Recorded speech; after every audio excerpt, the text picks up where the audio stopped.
नमस्कार दोस्तों, आपका आपके खुद के चैनल में स्वागत है। जैसा कि आपको पता ही है कि हम बीएड सेकेंड ईयर की बुक स्टार्ट कर रखी है इंक्लूसिव एजुकेशन की।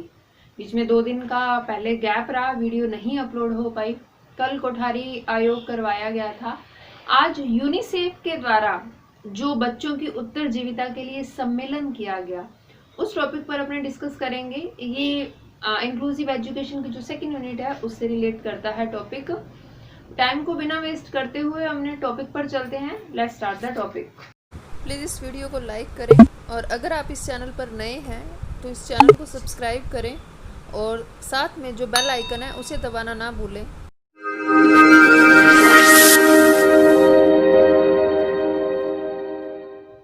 टॉपिक हमारा है यूनिसेफ। यूनिसेफ के अंदर 1990 के अंदर एक बैठक की गई थी अशक्त बच्चों के समर्थन के लिए, बच्चों की समर्थता को आगे बढ़ाने के लिए। तो बच्चों की उत्तरजीविता, उनकी सुरक्षा और विकास के लिए एक घोषणा पत्र जारी किया गया। उसी घोषणा पत्र के बारे में हम आज अध्ययन कर रहे हैं। यूनिसेफ बच्चों के लिए विश्व बैंक 1990 कब घोषित किया गया? ये 30 सितंबर 1990, 30 सितंबर 1990 को एक घोषणा पत्र जारी किया गया। ये इस बैठक का आयोजन एक संयुक्त संकल्प हेतु किया गया था कि पूरे विश्व को एक मिलकर एकजुट होकर एक संकल्प लेना है।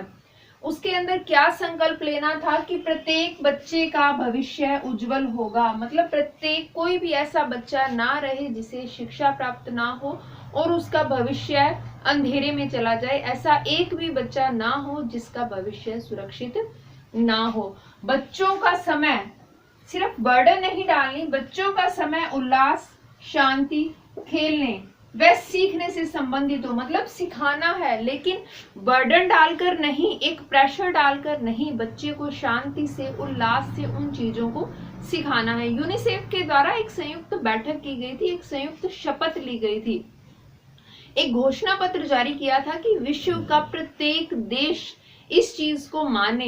एक घोषणा पत्र जो उन्होंने जारी किया स्पेशली बच्चों के लिए किया गया और उन बच्चों के लिए जो असमर्थ बच्चे हैं उनके लिए, कि उनका भविष्य उज्जवल हो, उनको सीखने के अवसर प्राप्त हो और वो नए अनुभवों को ग्रहण करने वाला हो, वह नए अनुभवों को ग्रहण करे।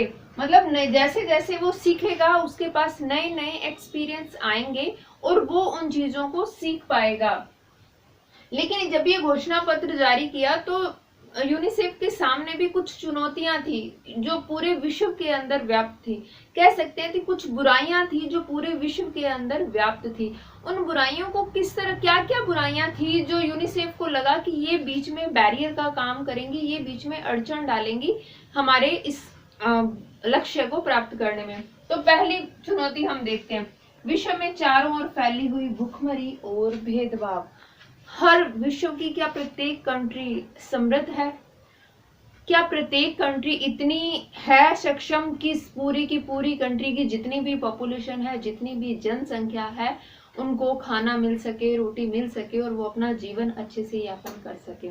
नहीं, पूरी की पूरी विश्व के अंदर सभी के सभी देश इतने समर्थ नहीं है। तो सबसे पहला कि चारों ओर फैली हुई भुखमरी। दूसरा, बाल शोषण, बच्चों का शोषण होता है, बाल व्यापार होता है, बच्चों की तस्करी की जाती है, बाल विवाह जैसी। भारत के अंदर कई भी एरिया, आज भी कई एरिया ऐसे हैं जहाँ पर बाल विवाह हमें देखने को मिलता है। तो ये चीजें जो थी वो कहीं ना कहीं यूनिसेफ के सामने एक चुनौती बनकर आई थी और भारत जैसे देश के अंदर तो और भी बड़ी चुनौती थी क्योंकि यहाँ पर भेदभाव बहुत अधिक था।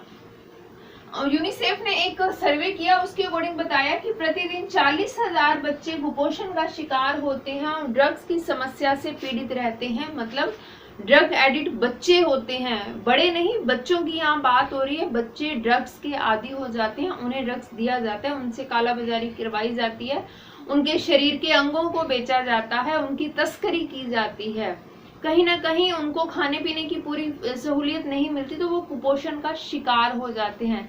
इस तरह यूनिसेफ के सामने ये एक बहुत बड़ी चुनौती आई। और राजनीतिक नेताओं का भ्रष्टाचारी होना और रिश्वतखोर होना, ये भी कहीं ना कहीं यूनिसेफ के सामने एक समस्या उजागर हुई कि बच्चों का विकास, क्योंकि गवर्नमेंट के द्वारा कई ऐसी योजनाएं चलाई जाती हैं जिससे बच्चों का डेवलपमेंट हो सके। लेकिन क्या उन योजनाओं का पूरा फायदा बच्चों को मिल पाता है? क्या वहां तक पहुंच पाता है? क्या उस बाल कल्याणकारी संस्था तक वो फंड पहुंच पाता है? नहीं पहुंच पाता, क्योंकि बीच में कई ऐसे नेता जो भ्रष्टाचार, रिश्वतखोर से रिलेटेड हैं, तो वो उन चीजों को वहां तक पहुंचने ही नहीं देते और कहीं ना कहीं ये प्रॉब्लम भी आती है। सरकार के द्वारा फंड दिया जा रहा है तो क्या वो फंड रियल में प्राप्त हो जाएगा? वो फंड वहां तक आते आते कुछ मात्रा में रह जाता है। जो करोड़ों में फंड होता है वो हजारों में भी नहीं पहुंच पाता आगे से, जिसकी वजह से सबसे बड़ी समस्या। अब देखो, यूनिसेफ ने ये एक संयुक्त घोषणा पत्र तो जारी कर दिया 30 सितंबर 1990 को 30 सितंबर 1990 को, लेकिन इन्होंने पूरे विश्व को साथ लेकर चलना था।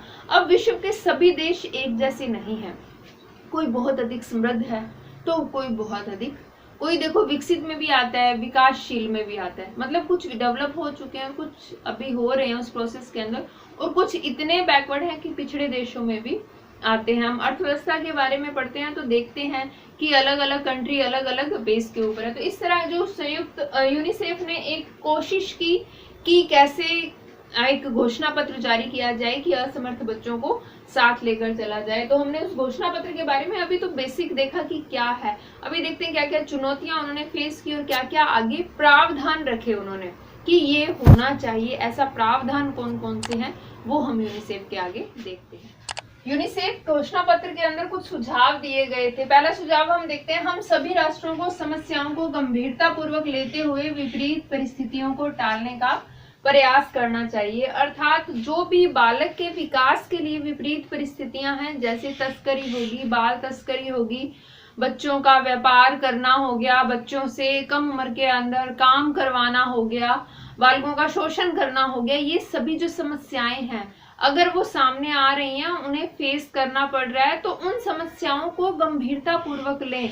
मतलब उनके ऊपर कोई ना कोई सोल्यूशन निकालने का प्रत्येक राष्ट्र प्रयास करे, उन्हें महत्वपूर्ण एक इम्पोर्टेंट प्रॉब्लम के रूप में कि हाँ पहले इसे सॉर्ट आउट करना जरूरी है, क्योंकि जो बच्चे हैं वही हमारा भविष्य है। तो जब तक उनका भविष्य सुरक्षित नहीं होगा, उनका प्रेजेंट सुरक्षित नहीं होगा, तो भविष्य की तो हम सोच ही नहीं सकते। तो यूनिसेफ ने सुझाव दिया है कि जो भी इनसे रिलेटेड समस्याएं हैं उनको प्रत्येक देश को गंभीरता पूर्वक लेना है। दूसरा, बच्चों के अधिकारों के सम्मान व कल्याण को सार्वभौमिक बनावें। बच्चों के जितने भी अधिकार हमारे कॉन्स्टिट्यूशन के अंदर लिखे हैं, चाहे वो इंटरनेशनल कॉन्स्टिट्यूशन है चाहे हमारा नेशनल कॉन्स्टिट्यूशन है, उसके अंदर जितने भी उनके अधिकारों की बात की है, उनके सम्मान की बात की गई है, उनके कल्याणकारी कार्यों की बात की गई है, उनके लिए कल्याणकारी कार्यों की बात की गई है, उन सभी को गंभीरता पूर्वक लेते हुए उनका पालन करवाया जाए प्रत्येक राष्ट्र के द्वारा। यहाँ सिर्फ भारत की बात नहीं हो रही, प्रत्येक राष्ट्र की बात हो रही है, क्योंकि यूनिसेफ एक इंटरनेशनल कमीशन है, एक इंटरनेशनल ब्रांच है जिसने ये मीटिंग ली थी, ये सम्मेलन किया था, जिसके अंदर कई राष्ट्र सम्मिलित थे। इसलिए इन्होंने कहा कि अंतर्राष्ट्रीय राजनीतिक वातावरण में सुधार हो। अगर इंटरनेशनल पॉलिटिकल जो एनवायरनमेंट है उसके अंदर सुधार होगा तो ओबियसली कुछ ऐसे कानून बनाए जाएंगे जो प्रत्येक राष्ट्र को पालन करना कंपलसरी होगा। तो जब इंटरनेशनल लेवल पर सुधार होगा तो ओबियसली नेशनल लेवल पर भी सुधार होगा। अब जहां पर पहले बात की थी कि भ्रष्टाचारी, रिश्वतखोरी की वजह से वो चीजें बच्चों के कल्याण तक पहुंच ही नहीं पाती, तो वो चीजें जब कहीं ना कहीं सुधार होगा तो वो चीजें कहीं ना कहीं डायरेक्ट बच्चों की संस्थाओं के अंदर पहुंच जाएंगी और उनके कल्याणकारी जो भी कार्य शुरू किए गए हैं उनमें उन्हें फायदा मिलेगा। फिर बात करें बच्चों के स्वास्थ्य में पोषण में वृद्धि करना प्रथम कर्तव्य हो। प्रत्येक राष्ट्र का ये पहला कर्तव्य होना चाहिए कि वो बच्चों के स्वास्थ्य और पोषण के अंदर वृद्धि करने का प्रयास करे। बच्चों की सुरक्षा हेतु महिलाओं को सशक्तता के अवसर प्रदान करने चाहिए। बच्चों का विकास करना है तो महिलाओं को सशक्त करना बहुत ज्यादा जरूरी है। अगर महिलाएं सशक्त नहीं होंगी तो बच्चों के विकास के अंदर, क्योंकि कहा जाता है कि एक बच्चे की प्रथम जो टीचर होती है वो उसकी माँ होती है, एक महिला ही है। अगर वो सशक्त होगी, वो पढ़ी लिखी होगी, वो अपने अधिकारों के बारे में जानती है, तो वो बालक का विकास इजीली कर सकती है, बालक के विकास के अंदर प्रॉब्लम नहीं आएगी। तो महिलाओं के सशक्तिकरण की यहाँ पर बहुत अधिक आवश्यकता है अगर बालकों के विकास की हम बात कर रहे हैं, असमर्थता की बात कर रहे हैं, क्योंकि कहीं ना कहीं स्टार्टिंग टीचर एक माँ ही होती है, एक लेडीज ही होती है। घर के अंदर सबसे पहला गुरु एक बच्चे का माँ ही होती है, तो उसका सशक्त होना अत्यंत आवश्यक है। और बात करें तो प्रारंभिक शिक्षा व साक्षरता का वैधानिक प्रावधान विश्व के संपूर्ण बच्चों हेतु अनिवार्य हो। प्रारंभिक शिक्षा व साक्षरता का वैधानिक प्रावधान बना, मतलब एक कानून बना देना चाहिए कि कंपलसरी है एजुकेशन। हालांकि इंडिया के अंदर ये बना दिया गया है कानून, हम देखते हैं हमारे कॉन्स्टिट्यूशन के अंदर लिखा हुआ है कि 6 से 14 वर्ष के बच्चों को निःशुल्क अनिवार्य शिक्षा प्राप्त करने का अधिकार है। हमारे मूल अधिकारों में भी लिखा हुआ है, नीति निर्देशक तत्वों में भी लिखा हुआ है और मूल कर्तव्यों में भी ये निहित है। तो हालांकि इंडिया के कॉन्स्टिट्यूशन के अंदर लिखा हुआ है, तो कहते हैं कि जो इंटरनेशनल कॉन्स्टिट्यूशन है उसके अंदर इसे एक वैधानिक नियम बना देना चाहिए कि प्रत्येक बच्चे को शिक्षा प्राप्त करने का अधिकार है और वो शिक्षा देने का कर्तव्य माँ बाप का है, उन्हें वो शिक्षा प्रदान करनी पड़ेगी। माताओं के लिए शिशु प्रजनन की सुविधाएं उपलब्ध हो। यहाँ पर अब लेडीज की बात क्यों की गई है, फिर से महिलाओं की बात की गई है, क्योंकि हमने देखा कि कई बच्चे कुपोषण का शिकार होते हैं, ड्रग्स, क्योंकि कुपोषण का शिकार तब होंगे जब महिलाओं के लिए पूरी फैसिलिटी उपलब्ध नहीं है। बच्चा माँ के पेट के अंदर है, अगर माँ को सही खान पान नहीं प्राप्त होगा तो बच्चा कुपोषण का शिकार हो जाएगा। जन्म होने के बाद उसे भोजन नहीं प्राप्त हो रहा तो बालक कुपोषण का शिकार हो जाएगा। कहीं ना कहीं कुछ मेंटल डिसऑर्डर हो रहे, तो वो क्या रीजन है, क्यों बच्चों में अशक्तता आती है, तो कहीं ना कहीं माता का पूर्ण रूप से हेल्दी खाना, संतुलित आहार ना ले पाना भी कहीं ना कहीं बाध्यता का रीजन बनता है। कई हमने मेंटल डिजीज देखी है, माता का प्रेगनेंसी के समय में मेडिसिन का ओवरडोज ले लेना या फिर संतुलित आहार ना मिल पाना, वो बच्चों को पूर्ण रूप से डेवलप नहीं होने देता। तो कहीं ना कहीं माताओं का भी सुरक्षित रहना, उनका प्रजनन का सुरक्षित होना भी जरूरी है। महिलाओं का सशक्तिकरण और महिलाओं के लिए सुविधाएं भी अगर बालकों का डेवलपमेंट करना चाहते हैं तो उन चीजों के लिए जरूरी है। फिर देखते हैं अंतर्राष्ट्रीय सहयोग है, तो सभी को एकजुट होकर प्रयास करना चाहिए। अब इंटरनेशनल अगर सहयोग करना है, यूनिसेफ एक इंटरनेशनल संस्था है, अगर उसका सहयोग करना है तो सभी राष्ट्रों को एक साथ होना पड़ेगा, सभी राष्ट्रों को एकजुट मिलकर ही काम करना पड़ेगा, तभी उस लक्ष्य को प्राप्त किया जा सकता है। अननेसेसरी ये जो लक्ष्य है उस चीज को प्राप्त करने का जो हमारा उद्देश्य है कि सभी को शिक्षा आराम से प्राप्त हो जाए और सभी को एक साथ लेकर चलें, बच्चों को कुपोषण, एक संतुलित शिक्षा भी मिले, संतुलित जीवन भी मिले, एक विकासात्मक जीवन भी मिले, तो वो पॉसिबल ही नहीं है जब तक हम एकजुट नहीं होंगे। तो एकजुटता, सभी राष्ट्रों का एकजुट होना जरूरी है। ये यूनिसेफ ने कुछ अपने सुझाव दिए, अपना एक घोषणा पत्र जारी किया और प्रत्येक राष्ट्र के ऊपर कुछ नियम लागू किए। ये यूनिसेफ के द्वारा बताए गए कुछ नियम। यूनिसेफ ने अपनी इस योजना, पूरा जो संकल्प पत्र दिया था, इसको क्रियान्वयन हेतु कुछ प्लानिंग की और उसको बताया कि किस तरह आगे हमें चलना है। सबसे पहले उन्होंने कहा कि जो एनजीओज हैं और विभिन्न अंतर्राष्ट्रीय संगठन हैं उनका क्रियान्वयन किया जाए, मतलब उनको ज्यादा सशक्त बनाया जाए ताकि वो कंट्री की हेल्प कर सके। प्रत्येक देश के अंदर एनजीओज होने चाहिए और विभिन्न इंटरनेशनल लेवल के इस तरह के भी एनजीओ बनाए गए जो कहीं ना कहीं नेशनल लेवल के एनजीओज की हेल्प करते हैं बच्चों के डेवलपमेंट के लिए। सेकेंडली, यूएनओ की जो महासभा है उन्होंने बच्चों के अधिकार से संबंधित जो घोषणा पत्र था उसे गोद ले लिया। मतलब उस घोषणा पत्र के अंदर जितने भी दिए गए, जो भी प्रावधान दिए गए, यूएनओ की महासभा ने उन्हें गोद लिया कि और इसका पूरा का पूरा खर्चा यूएनओ की महासभा आज भी वहन करती है। बचपन को विभिन्न रोगों से मुक्त रखने के लिए विभिन्न प्रकार की वैक्सीन प्रत्येक देश को उपलब्ध करवाई। चेचक, खसरा, पोलियो, काली खांसी, डायरिया, आज भी बच्चों को इस तरह की वैक्सीन लगती हैं। ये वैक्सीन इसलिए लगाई जाती है कि इन फ्यूचर इन बीमारियों से कोई भी प्रॉब्लम ना आए बच्चों को। तो ये वैक्सीन प्रत्येक देश को मुहैया करवाने की जो रिस्पॉन्सिबिलिटी है वो महासभा के द्वारा ली गई। यूएनओ की जो महासभा है उसने इस चीज की रिस्पॉन्सिबिलिटी ली है और आज भी प्रत्येक देश में, हमारे इंडिया की बात करें तो इंडिया में भी ऐसा ही होता है, प्रत्येक बच्चे को वैक्सीन दिलवाई जाती है। गवर्नमेंट स्कूल के अंदर बच्चों को दी जाती है, हॉस्पिटल के अंदर ये फैसिलिटी प्रोवाइड करवाई जाती है। गवर्नमेंट हॉस्पिटल, प्राइवेट हॉस्पिटल, हर प्रकार के हॉस्पिटल में बच्चों को वैक्सीन ये लगाई जाती है। बच्चों की दवाइयाँ सस्ती उपलब्ध करवाने का प्रबंध किया गया कि बच्चों से रिलेटेड कोई भी डिजीज है वो दवाइयाँ काफी कम कॉस्ट पर अवेलेबल होंगी। प्रत्येक घर को खाद्य सुरक्षा उपलब्ध यूनिसेफ ने कहा कि प्रत्येक घर को खाद्य सुरक्षा उपलब्ध करवानी चाहिए। मतलब कोई भी ऐसा घर ना हो जहां पर खाने के लिए अन्न उपलब्ध ना हो या पीने के लिए पानी उपलब्ध ना हो, या तो गवर्नमेंट सेक्टर के अंदर हो चाहे वो प्राइवेट सेक्टर के अंदर हो। जगह जगह पर PWD शॉप्स खोली गई हैं, पब्लिक डिस्ट्रीब्यूशन PDS शॉप्स खोली गई हैं।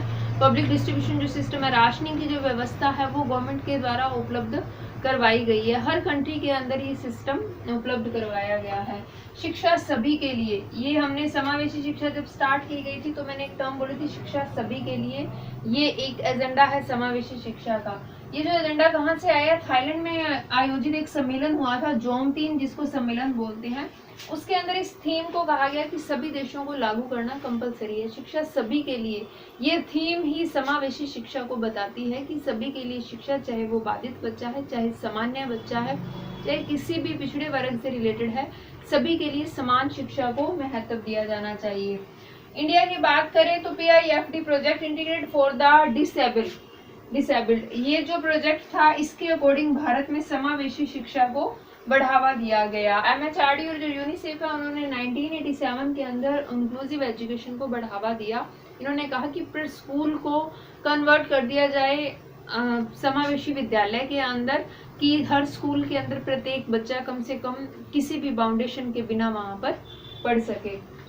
सैलमन का आपने स्टेटमेंट देखे तो आधारभूत नीतियों में बदलाव कर, सैलमन स्टेटमेंट, इसी तरह क्वेश्चन भी आता है कि सैलमन स्टेटमेंट क्या था, तो आधारभूत नीतियों में बदलाव कर समावेशी शिक्षा को जोड़ना इनका स्टेटमेंट दिया गया था। इन्होंने स्टेटमेंट दिया था कि समावेशी शिक्षा को किस तरह बढ़ाया जा सकता है। जो पहले की जो शिक्षा नीति है, पहले का जो भी हमारा एजुकेशन का सिस्टम चल रहा है उसे परिवर्तित करके समावेशी शिक्षा का जो सिस्टम है उसे ऑब्जर्व किया जाए और उसे नीति में लाया जाए। 21 मार्च 2005 की बात करते हैं। 21 मार्च 2005 की बात करें, अर्जुन सिंह जो हमारे मानव संसाधन विकास मंत्री थे 2005 के अंदर, उन्होंने घोषणा की थी inclusive education for the children and the youth. उन्होंने घोषणा ये की थी कि inclusive education for the children and youth, बच्चों के लिए और यूथ जनरेशन दोनों के लिए इंक्लूसिव एजुकेशन है। इन्होंने कहा कि PWD एक्ट 1995 के अकॉर्डिंग 2020 तक सभी स्कूलों को, 2020 जो करंटली चल रहा है, 2005 के अंदर ये घोषणा की गई और इन्होंने कहा कि 2020 तक सभी के सभी स्कूल जो हैं वो डिसेबल फ्रेंडली बना दिए जाएंगे। मतलब हर स्कूल के अंदर डिसेबल बच्चे का एडमिशन इजीली हो सकता है, कोई भी डिसेबल बच्चा किसी भी स्कूल में एडमिशन ले सकता है। इस तरह हमने देखा कि क्रियान्वयन हेतु जो यूनिसेफ है उसने क्या क्या प्लानिंग की, NGO को बढ़ावा दिया, UNO की महासभा ने बच्चों के अधिकारों से संबंधित जो घोषणा पत्र था उसे गोद ले लिया, बचपन के विभिन्न रोगों से मुक्त करने के लिए वैक्सीन तैयार की गई, प्रत्येक घर को खाद्य सुरक्षा उपलब्ध करवाई गई, दवाइयां बच्चों की सस्ती उपलब्ध करवाई गई। थाईलैंड में आयोजित जो जोम3 सम्मेलन था, सभी के लिए शिक्षा जो उनकी थीम थी, प्रत्येक राष्ट्र को उसको ऑब्जर्व करने के लिए बाउंड किया गया। और इंडिया की बात करें तो PIFD द्वारा भारत में समावेशी शिक्षा पर बल दिया गया और MHRD और यूनिसेफ ने 1987 में इंक्लूसिव एजुकेशन को बढ़ावा देना स्टार्ट कर दिया था। देखो हमने 64-66 कोठारी आयोग पढ़ा, उसके बाद से इंटीग्रेटेड एजुकेशन को बढ़ावा मिलना स्टार्ट हो गया था। सलमान का स्टेटमेंट की बात करें तो उन्होंने कहा कि आधारभूत नीतियों में बदलाव करके समावेशी शिक्षा को बढ़ावा दिया जा सकता है। फिर इंडिया की बात करें हम तो 21 मार्च 2005 जो हमारे मानव संसाधन विकास मंत्री थे अर्जुन सिंह, उन्होंने ये घोषणा की थी कि inclusive education of the children and the youth, मतलब इंक्लूसिव एजुकेशन बच्चों के लिए और यूथ जनरेशन के लिए। उन्होंने कहा कि PWD एक्ट जो 1995 है, उस एक्ट के अकॉर्डिंग 2020 तक ऑल ओवर जितने भी स्कूल हैं उनको डिसेबल फ्रेंडली बना दिया जाएगा। ये कुछ योजनाएं थी जो यूनिसेफ के द्वारा तैयार की गई थी, जिसका सभी राष्ट्रों ने आगे बढ़ चढ़कर अपना